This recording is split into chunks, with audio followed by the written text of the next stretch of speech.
যুবক, ওই কবর থেকে তোমার বাবা অপেক্ষায় আছে। একটু মুনাজাত করে তুমি মা বাবার জন্য দোয়া করবা, কারণ আমি হাফিজুর রহমানের দোয়া কবুল হওয়ার শতভাগ কোনো গ্যারান্টি নাই, তবে আল্লাহর কসম করে বলে গেলাম, আমার রসুলের হাদিস সাক্ষী, এই বিশাল ময়দানের ভেতরে এমন আল্লাহর গোলাম আছে যাদের আমিন বলতে দেরি, কবুল হতে দেরি না। এটাও সত্য, একজনের আমিন যদি কবুল হয় আল্লাহ তার বরকতে সবার আমিন কবুল করে ফেলবেন। আতিনা ফি দারে দুনিয়া না হাসান, আতিনা ফি দারে উকবানা হাসান, ইয়া গিয়াসাল মুস্তাগীসিন ইহদিনা লাফতিখারা বিল উলুমি ওয়াল গিনা। হর গোরি দেনে কো তু তৈয়ার হ্যায়, जो न मांगे उससे तू बेजार है। আল্লাহ তাআলা বলেন, আমাকে ভয় করার মতো হক আদায় করে ভয় করো। জবাব হলো পারি না। আল্লাহ বলে সাধ্য মতো ভয় করো। 2 নাম্বার কথা, ওয়ালা তামুতুন্না ইল্লা ওয়া আনতুম মুসলিমুন। মুসলমান না হইয়া মরবা না। তার মানে ও বান্দা, তোমার হাতে সময় কম, কখন যেন আজরাইল এসে তোমাকে একটু ইশারা দিয়া ফালায়, কোনো কাজ হবে না। মা কাঁদবে, ছেলে নাই, কোনো কাজ হবে না। ও আল্লাহর বান্দারা, মরার আগে তাড়াতাড়ি মুসলমান হইয়া যাও। কথাটা কোনো বেঈমানকে বলেন নাই, মুমিনকে বলেছে। ও মুমিনেরা, মুসলমান হইয়া কবরে আসবা। আল্লাহ এই কথাটা কেন বললেন? বিভিন্ন কথা, প্রশ্ন জবাব আছে, সংক্ষেপ বলছি। আল্লাহ তাআলা মুমিনকে কেন বললেন মুসলমান হইয়া কবরে আসো? এর মাত্র কারণ, আল্লাহ চান তার আদরের গোলামগুলো যেন বিনা হিসাবে জান্নাত পেয়ে যায়। আল্লাহ কাউকে জাহান্নামে দিতে চান না। আল্লাহ চান তোমরা জান্নাত পাবে, তবে শুধু পাবেই না, আমি চাই, আল্লাহ বলেন আমি চাই তোমরা বিনা হিসাবে জান্নাত যাও। আর বিনা হিসাবে যদি জান্নাতে যাইতে চাও, মুসলমান হইয়া কবরের মধ্যে আসতে হবে, না হয় পারবা না। মুসলমান হওয়ার মানেটা কি? সংক্ষেপ জবাব হলো, গুনাহ মুক্ত জীবনটাকে তৈরি করতে হবে। গুনাহ নিয়ে কবরে গেলে আযাব শুরু হয়ে যাবে। গুনাহ মুক্ত জীবন তৈরি করো। বলে কেমনে? মানুষের জীবনটা 2টা ভাগ, একটা অতীত হয়ে গেল আর একটা সামনে আসতেছে। অতীতেও গুনাহ করেছি, না জানি সামনেও গুনাহ হয়ে যায়। 2টা ভাগের মধ্যে গুনাহ থেকে বাঁচতে হবে। পেছনের কৃত গুনার জন্য বাঁচতে হলে মেডিসিন লাগবে একটা, আবার সামনের জীবনে যেন গুনাহ না হয় সেই ক্ষেত্রে মেডিসিন লাগবে আরেকটা। এই 2টা মেডিসিন না থাকলে 2 লাইনের জীবনকে গুনাহমুক্ত করা যাবে না। পেছনের গুনাহ থেকে বাঁচার মেডিসিনের নাম তাওবা, সামনের গুনাহ থেকে বাঁচার না বাঁচার মেডিসিনের নাম তাকওয়া। এই 2টা মেডিসিন অর্জন করো। উলামায়ে আহলে হক, এদের সোহবতে যাইয়া অন্তরের মধ্যে তাকওয়া ঢুকাও। আমি একটু সাধারণ জবাব চাই আপনাদের থেকে, আল্লাহকে সাক্ষী রেখে একটু জবাব দিবেন। মুরব্বী, যুবক, বৃদ্ধ, বাবাজিরা সবাই জবাব দিবেন।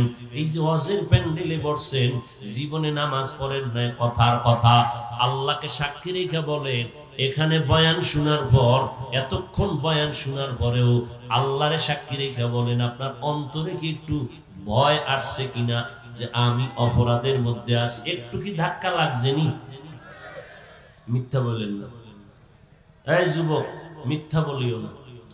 এই প্যান্ডেলটায় ঢুকার পরে হালকা হলেও কি একটু ভয় আসছে নি? বলো। 2 ঘন্টা বয়ানের প্যান্ডেলে বসার পরে, আলেমের বয়ান শোনার পরে যদি তোমার অন্তরে একটু পরিমাণ ভয় আসে যে আমি জীবনে করলাম কি, আমার জীবনের সামনে উপায় কি, এতটুকু ভয় যদি তোমার অন্তরে 2 ঘন্টা বসার দ্বারা আসে, তাহলে আলেমদের মজলিসে যদি মাসকে মাস, বছরকে বছর যদি তুমি আলেমদের পেছনে থাকো, আমি মনে করি এই অবস্থায় যদি তুমি চলতেই পারো, আল্লাহর ওলি হইয়া তুমি কবরে যেতে পারবা। নবী পাইবা না, নবীর দেখার কায়দা নাই। নাকি আপনারা ঘুমের ঘরে দেখেন মাঝে মাঝে? না, যেই পরিমাণ দাড়ি কাটেন আর বিড়ি টানেন তো দেখার কথা। দাড়ি কাটা দাড়ি ছাটা দোনোটা হারাম, কবিরা গুনাহ। 24 ঘন্টার সেকেন্ডে সেকেন্ডে সেকেন্ডে কবিরা গুনাহ লেখা হয়। ঘুমাইয়া থাকলেও গুনাহ লেখা বন্ধ নাই। আবার যারা টাকলু গিরার নিচে প্যান্ট পরে পাজামা পরে 24 ঘন্টার সেকেন্ডে সেকেন্ডে সেকেন্ডে অল টাইম কবিরা গুনাহ। আপনি লঙ্গি ভইরাও যদি ঘুমায় থাকেন কবিরা গুনাহ লেখা বন্ধ নাই, তওবা না করা পর্যন্ত কলম বন্ধ হবে না। সুদের সাথে যারা জড়িত 24টা ঘন্টার সেকেন্ডে সেকেন্ডে অল টাইম গুনাহ লেখা হয়, কবিরা গুনাহ। আপনি ঘুমায় থাকলেও গুনাহ লেখা বন্ধ নাই, তওবা নামের সুস না টিপ দিলে গুনাহ বন্ধ হবে না। ও যুবক, কয়দিন আর বাহাদুরি করবা? কিসের বাহাদুরি করো? ওরে আল্লাহর বান্দারা, এই দুনিয়াতে আমরা আসছি সবাই এক হালাতে, যাব এক হালাতে। আজকে আমি বক্তা হয়ে বয়ান করি, আপনারা শ্রোতা হয়ে বসে আছেন। যতই ভাব দেখাই না কেন, সাদা কাফনে যেদিন ডুববো সেদিন সব ভাব শেষ হয়ে যাবে। কে এমপি, কে মন্ত্রী, কে মাওলানা, কে মুফতি, কে পীর, কে মুরিদ, সাদা কাফন সবার জন্য রেডি। টাকাওয়ালার জন্য একটা কাফন বানানো হবে না, গরিব রিক্সা ড্রাইভার তার জন্য একটা কাফন কমাইয়াও দিবে না। সাদা কাফনের উপরে লেখাও থাকবে না এটা পীর সাহেবের লাশ, এটা মুরিদের লাশ, এটা ইমামের লাশ, এটা মুক্তাদির লাশ, এটা রাজার লাশ, এটা প্রজার লাশ, এটা এমপির লাশ, লেখা থাকবে কাফনে। ওই তিনটা সাদা কাফনে ঢুকার পর কে ধনী কে গরিব সব একাকার হয়ে যাবে। ও যুবক, আমার আল্লাহর কোরআনটা কি মিথ্যা মনে করেছো? সারাটা দেশ দৌড়াইয়া পায়ে হাত রেখে রেখে বারবার বয়ান করি, বাবা বিনয়ের সাথে বলি, আমি সারা দেশ দৌড়াইয়া পায়ে হাত রেখে বয়ান করি। এই কথা কিন্তু একবারও বলি নাই যে আমি কওমি মাদ্রাসায় পড়ছি, তুমি কওমিতে পড়ো, না হয় জাহান্নামে যাবা। পাস করলি টুপি মাথায় দিয়া বয়ান করি, কোনোদিন বলি নাই টুপি মাথায় না দিলে জাহান্নামে যাবা, তাবলীগ না করলে জাহান্নামে যাবা। বরং আমি বয়ান করে দুইটা কথা সবার অন্তরে ঢুকাইতে চাই। ও মুরব্বী, ও মা বোনেরা, ও যুবকেরা, জীবনে যতদিন বেঁচে থাকবা গোলামি করবা আমার আল্লাহর আদর্শ মানবা, মদিনাওয়ালা নবী। এই দুই জিনিস ঠিক রাখো। আর কোন বয়ান নাই।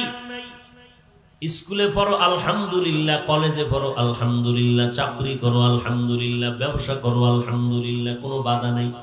যুবক, আমি কলিজা দিয়া দোয়া করি, কবুল না হলেও কিছু করার নাই, তবে এখানে কারো না কারো আমিন কবুল হলে সবারটাই কবুল হয়ে যাবে।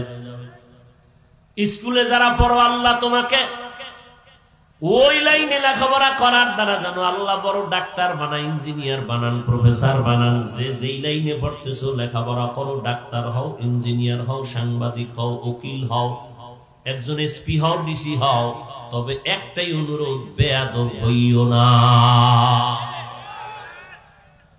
তোমার ব্যবহারে যেন আলেম ওলামারা কষ্ট না পায়, তোমার আচরণে যেন কোনো মুরব্বী কষ্ট না পায়, তোমার আচরণে যেন মা বাবা কষ্ট না পায়, তোমার আচরণে যেন কোনো অন্য যুবকদের চরিত্র বিধ্বংস কোনো আওয়াজ না আসে। ও আল্লাহর বান্দারা, এজন্য দরকার আদর্শ। আর দুনিয়াতে একমাত্র কেবলমাত্র শুধুমাত্র পবিত্র আদর্শের নাম মদিনার আদর্শ। আল্লাহর কসম, দুনিয়াতে যত আদর্শ দেখো সব আদর্শগুলো নাপাক, একমাত্র মদিনার আদর্শই হলো পাক। অন্যদের আদর্শ নাপাক কেন? আব্রাহাম লিঙ্কনের আদর্শ, মাও সেতুনের আদর্শ, লেনিনের আদর্শ, কার্ল মার্কসের আদর্শ, দুনিয়ার সব আদর্শ নাপাক কেন? কয় ওর চরিত্রই নাপাক, ওর মেধা নাপাক, ও খায়ও নাপাক। কথা বল না কেন? নবীর নাপাক আছে কিছু? আমার নবীর মধ্যে বাতিনি ভাবে, গোপনীয় ভাবে দুনিয়ার কোন লোক কাজ করার সুযোগ যেন না থাকে, এই জন্য আমার আল্লাহ কুদরতি ভাবে 4 বার অপারেশন করেছেন, যেটাকে ওপেন হার্ট সার্জারি বলা হয়। কয়বার? 4 বার। কেমন আমার মায়ার নবী 63 বছর হায়াতে একটা মিথ্যা কথা বলেন নাই। নবীর দুশমনেরা পর্যন্ত বলেছে মুহাম্মদ আল আমিন সত্যবাদী, এর মতো আর কেউ নাই। ও যুবক, মহামনীষী আরেকজন বের করো যার জীবনে মিথ্যা নাই। কথা কও বাবা, আছে মনীষী? আছে কোন নেতা? একজন বের করো যে অমুক নেতার মিথ্যা নাই। নাই মানে মিথ্যা ছাড়া তার বিসমিল্লাহ হয় না। আর আমার নবী চ্যালেঞ্জ করার মতো নবী। নবীর আদর্শ পারফেক্ট, পাওয়ারফুল। কিয়ামত পর্যন্ত মুহাম্মদের আদর্শ দিয়ে মানুষ চূড়ান্ত সফলতায় চলে যাবে। নতুন কারো থেকে আদর্শ ধার করা লাগবে না। আমার নবীর যৌবনের আদর্শ, কিশোর জীবনের আদর্শ, শিশুবেলার আদর্শ, বৃদ্ধ বয়সের আদর্শ দেখো কেমন সুন্দর। মায়ার নবীর আদর্শ দেখে মক্কার কাফের বেঈমানেরা পাগল, অন্যান্য ভিন্ন মাখলুকাতেরাও পাগল। কেমন একজন মায়ার নবী, ১৫০০ বছর হয়ে গেল নবী নাই। মাঝে মাঝে আপনাদের এটা কোন থানা? পীরগঞ্জ না? পীরগঞ্জে মাঝে মাঝে আমার নবী মদিনার থেকে আসে আপনাদের দেখতে, আসে না? অনেক স্টেজে তো আলাদা চেয়ার রাখে, বিষয় কি নবী আসবেন বসবেন,